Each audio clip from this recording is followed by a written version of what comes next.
Buen día.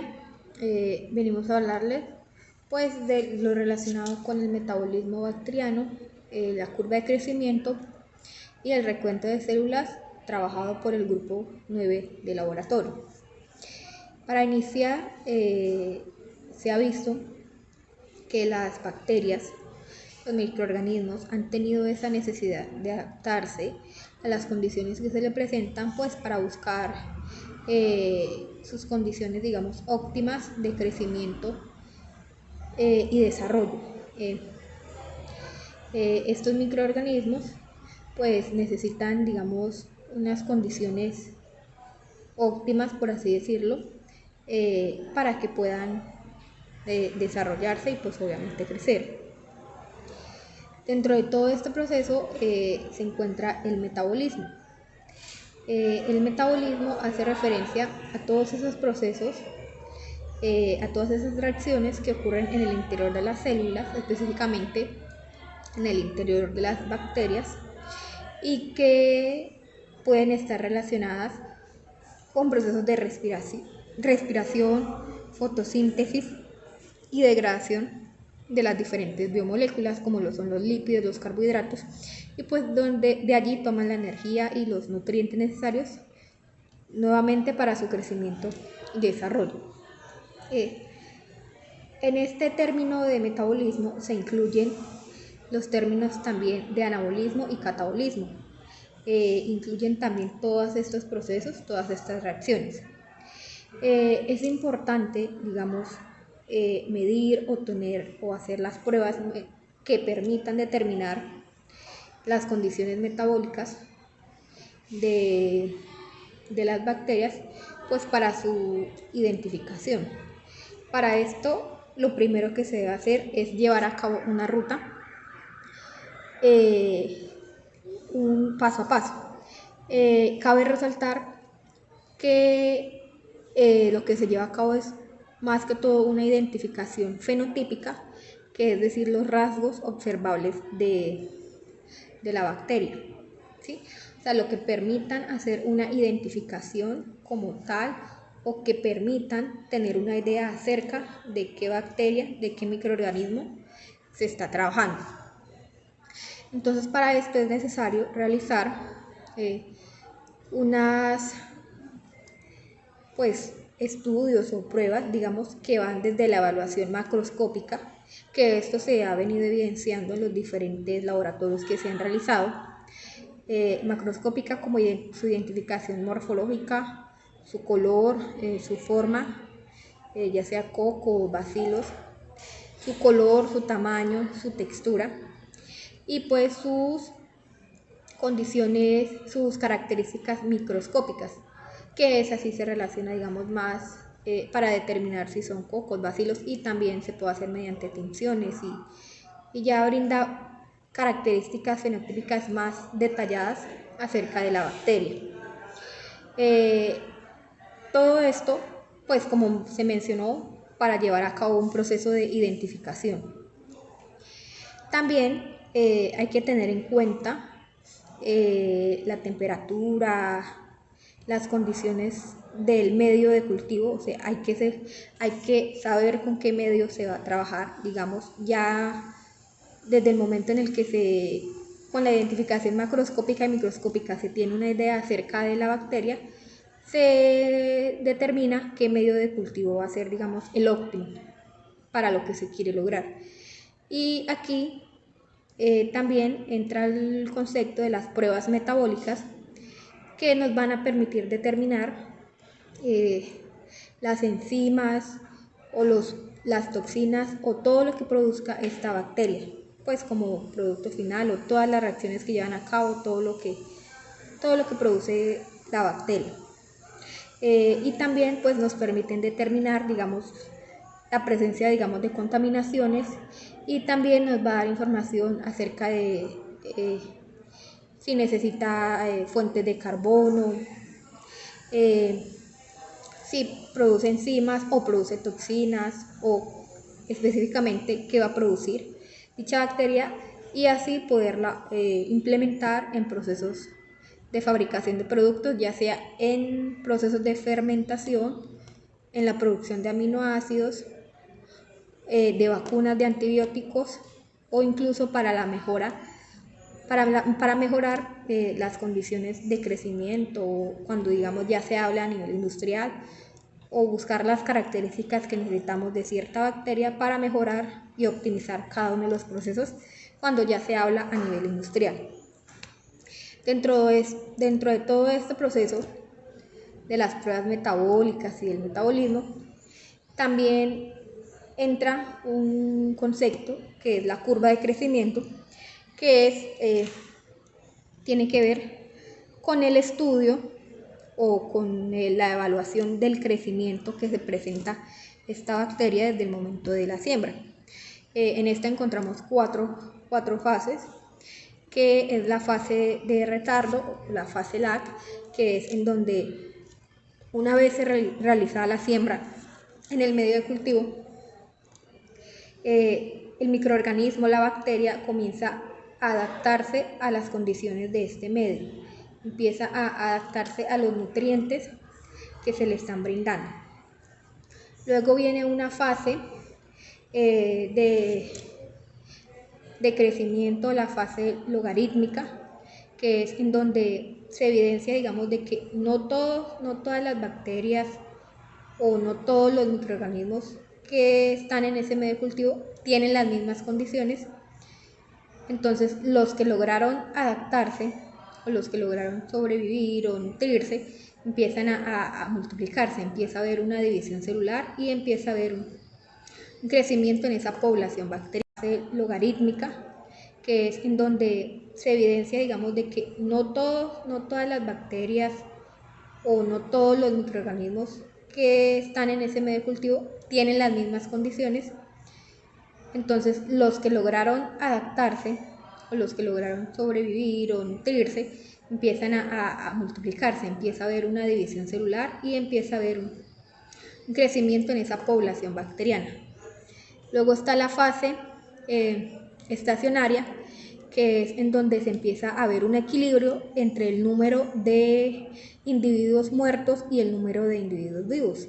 En esta fase no hay división, sino que ya se empieza a buscar, pues, como mencioné, un equilibrio dentro de ese medio de cultivo.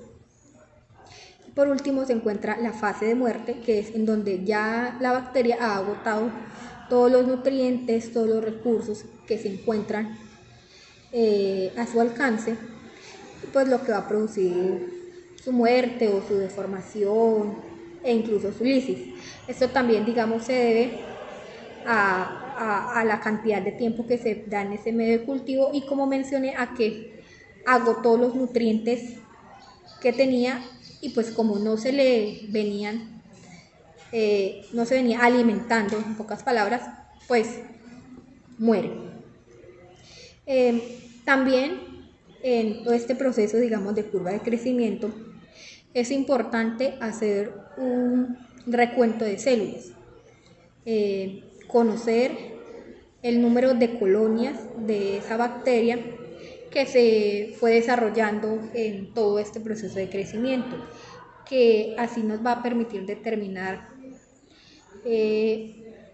bajo qué condiciones y qué se requiere para, pues, que se multiplique o cómo se dan las condiciones de eso. Al hacer el recuento de células, pues obtenemos la cantidad de biomasa o de bacteria con la que se va a trabajar y hacia dónde se quiere llegar. También nos permite, digamos, hacernos un poco a la idea de para qué se va a usar. Si nuevamente menciono si se usará en procesos de fabricación de algún alimento o de ya sea de vacunas, antibióticos o incluso también, como ya mencioné, para la mejora de todos los, digamos, los procesos que ya existen.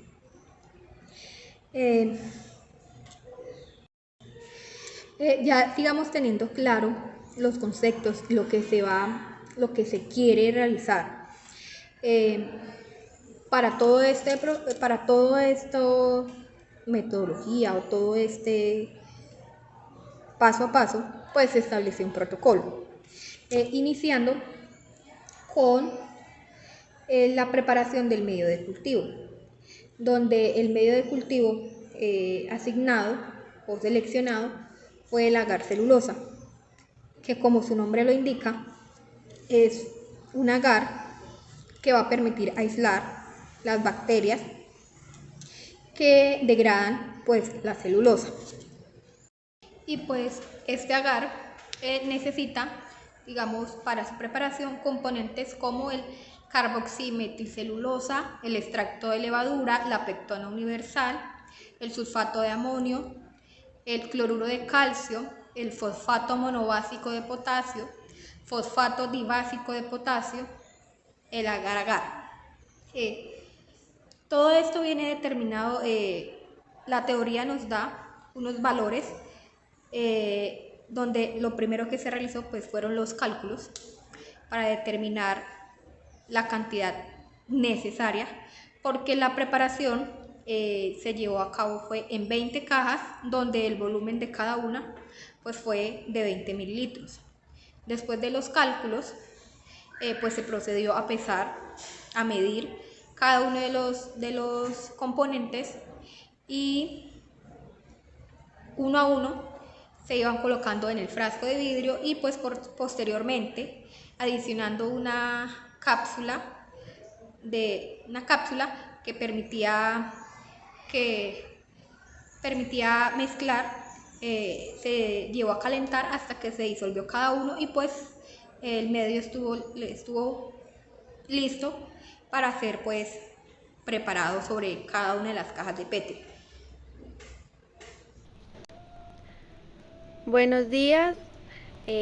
Continuando con lo que habló nuestra compañera, seguimos con la sustentación del informe de ese corte que lleva por título Pruebas metabólicas como herramienta de identificación, crecimiento microbiano y sistema de conteo celular. Tenemos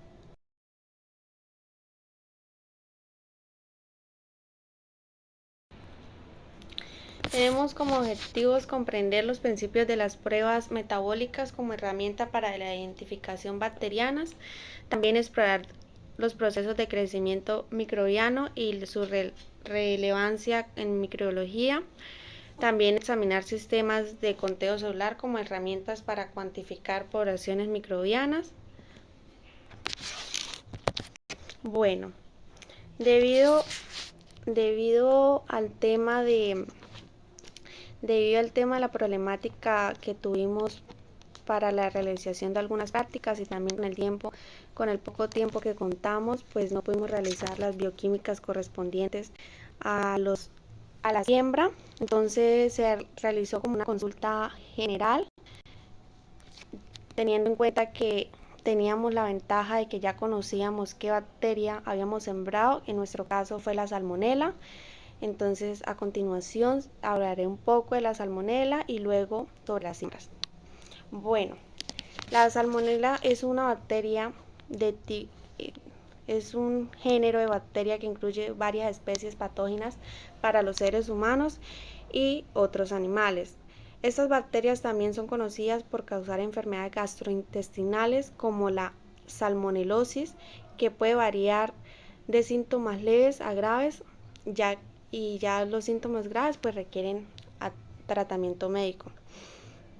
La salmonela también pertenece a la familia Enterobacteriaceae y es un bacilio gram negativo. Esta también es conocida por su capacidad de causar infecciones intestinales. La ruta más común de infección es por alimentos o por agua contaminada. Esta también la podemos encontrar en varios alimentos como son las carnes, la carne de pollo, res y cerdo, también en huevos, frutas, vegetales y en algunas veces se ha hallado hasta en alimentos procesados.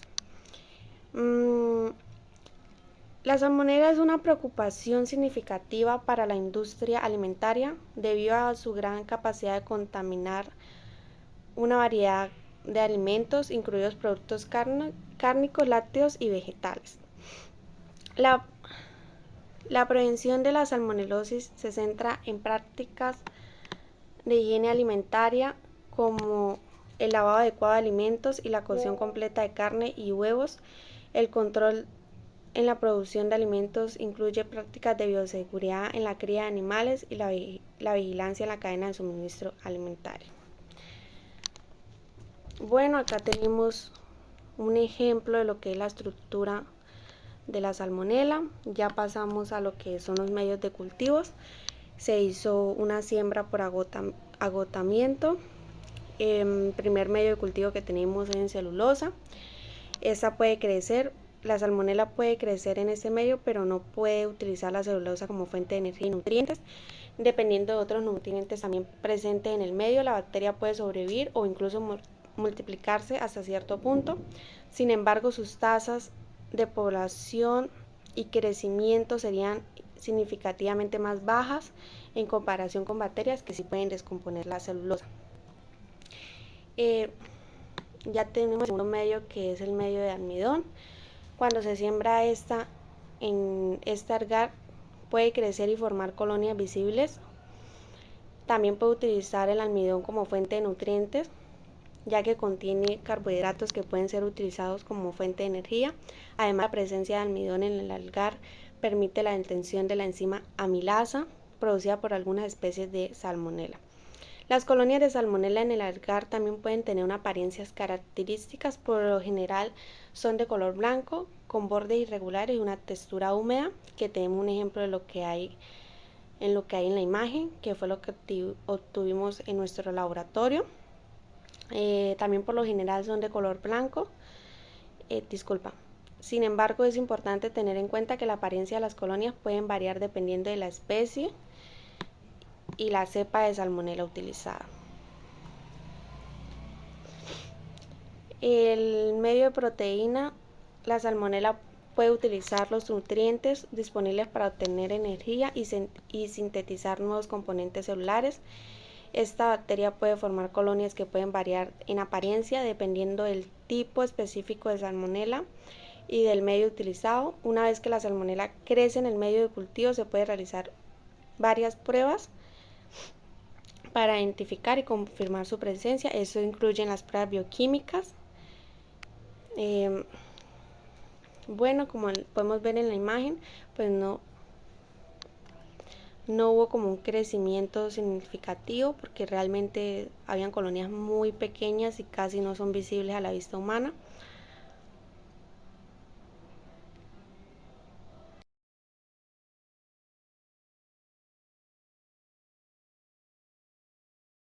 Todos fueron los teóricos, porque pues no realizamos ninguna bioquímica y por ende no pudimos realizar la curva de crecimiento, porque no tuvimos el tiempo ni la disponibilidad para hacer el conteo.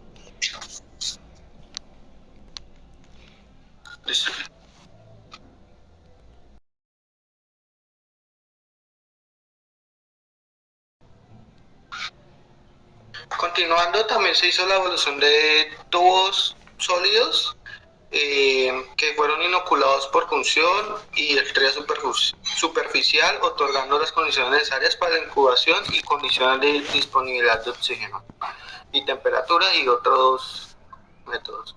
Estos tubos se marcaron totalmente, fueron 6 tubos en total, verde citrato, amarillo BP, rojo TCI, café lía, rosa urea y transparente zinc.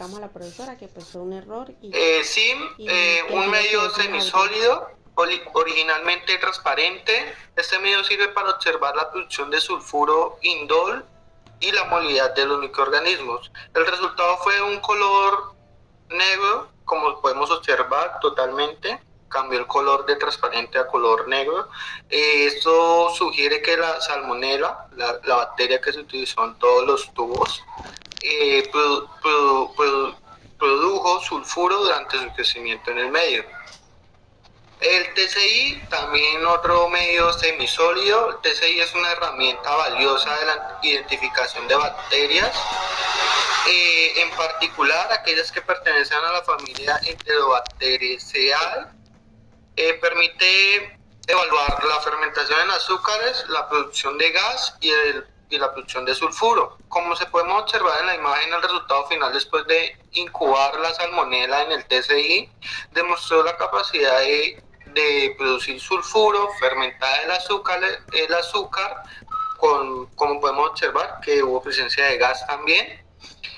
Y en este caso, en el precipitado fue de color café, pero arriba en la punta fue casi color amarillo, o sea, hubieron dos colores. ¿Esto qué quiere decir? Que la salmonela no fue totalmente capaz de fermentar el azúcar en su totalidad. Por eso se refleja ese color amarillo en la parte superior, pero fue un resultado positivo. En el BP, o Voges Procaeur, un medio totalmente líquido, medio utilizado para distinguir entre bacterias que fermentan la glucosa produciendo ácido acético y las que producen no ácidos como ácido láctico o acetoina. La acetoina es un compuesto orgánico producido por las levaduras durante la fermentación de los alcoholes. En la reacción BP fue negativa, puesto que el color siempre fue amarillo y nunca hubo cambio de él. O sea, eso significa que la salmonela no pudo producir la acetona durante la fermentación de la glucosa. Lo que llevaría a un resultado negativo, como podemos observar en la imagen. Esto pudo, como en todos los tubos, siempre puede presenciarse a condiciones de incubación como la temperatura, el tiempo en que fue observada, si la salmonela estaba como en su totalidad activamente, en su mayor punto de crecimiento, el tiempo que se dejó, si se sacó, si destapó, muchos medios pudieron afectar los resultados.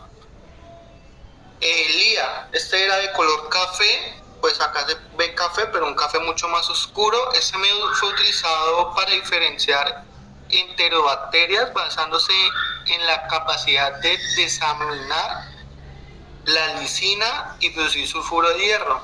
El desaminar es la eliminación de un grupo amino en las moléculas. Esta lija se usa especialmente para distinguir la salmonela y la shigella de la familia Enterobacteriaceae. Como podemos observar en la imagen, el resultado final después de incubar la salmonela en la lija produjo este color café oscuro, pues casi que negro literalmente.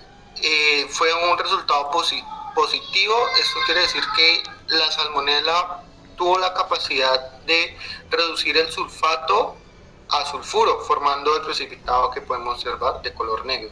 Este resultado indica que la bacteria tiene la capacidad de desaminar la lisina.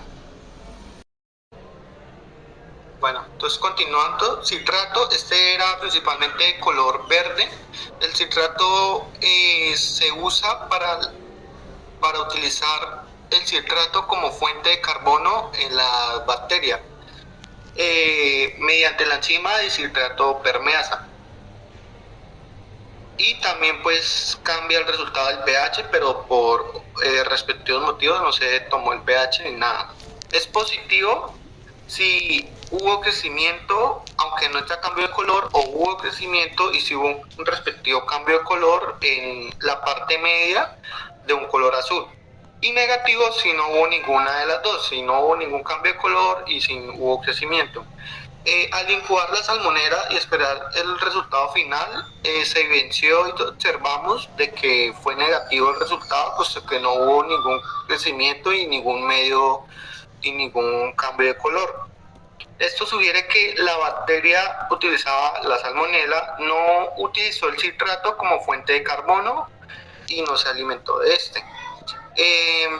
Pues respectivamente fue un resultado positivo, puesto que por lo general la salmonela jamás es conocida por tomar el citrato como para fermentarlo y usarlo como fuente de carbono. Y por último, finalmente, la urea. Este es un medio de cultivo utilizado en la microbiología para evaluar la capacidad de producir enzima ureasa que cataliza e hidroliza la urea para formar amoníaco y dióxido de carbono. El resultado si es positivo, hubo un cambio de color rosado o rojo, o sea que la bacteria fue capaz de hidrolizar la urea, y negativo si fue de color amarillo. Como podemos observar, la salmonela fue capaz de producir ureasa y hidrolizarla respectivamente, puesto que se ve un cambio de color rosado.